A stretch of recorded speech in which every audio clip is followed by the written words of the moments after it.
Students, हम continue कर रहे हैं अपना टॉपिक जो हमारा लास्ट वीडियो में थोड़ा बीच में इंटरप्ट हो गया था।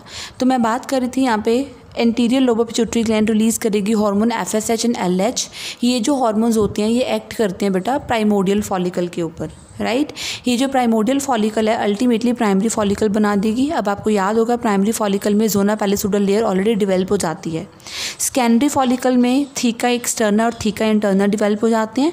ग्राफियन फॉलिकल और सेकेंडरी फॉलिकल अगर हम बात करें तो इसके बीच में एक फॉलिकल और आती है, that is tertiary follicle. That tertiary follicle में एंट्रम डेवलप होनी शुरू होती है और ग्राफियन फॉलिकल में तो जो कैविटी होती है एंट्रम बहुत ज़्यादा बढ़ जाती है और ग्राफियन फॉलिकल बेसिकली रप्चर हो जाएगी due to the LH surge. बहुत ज़्यादा हार्मोन रिलीज़ होने के कारण ओवुलेशन हो जाएगी। सेकेंडरी oocyte देखो यहाँ से रिलीज़ हो रहा और जो पीछे के सेल्स बच जाएंगे they are the actually corpus luteum cells. तो कॉर्पस ल्यूटियम ग्रो होता जाएगा।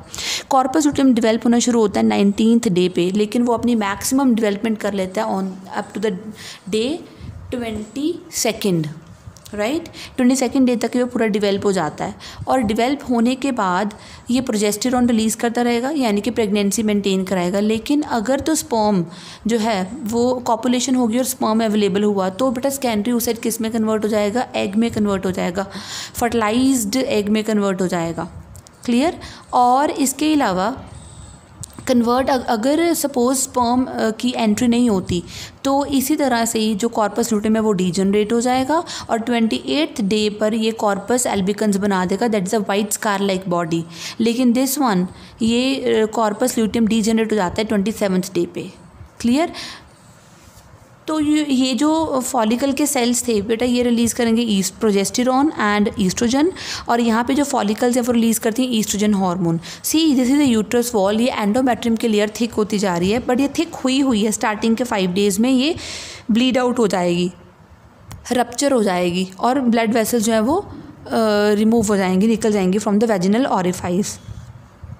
उसके बाद फ्रॉम डे 6 to day 13 तक, राइट, ये जो फेज़ होगा डे 6 से लेकर डे 12 तक लगा लो, 13 तक लगा लो, तो this is proliferative phase, right. ये प्रोलिफरेटिव फेज़ में अब फिर से डेवलप होना शुरू हो गए, फॉलिकल्स तो डेवलप होना शुरू हो जाती हैं और पूरी और इसके साथ साथ जो एंडोमेट्रियम की लेयर होती है, राइट, वो भी क्या हो जाएगी बेटा, डेवलप होनी शुरू हो जाएगी। सी आपको साथ में ये पता लग रहा होगा secondary follicle primary follicles develop हो चुकी हैं।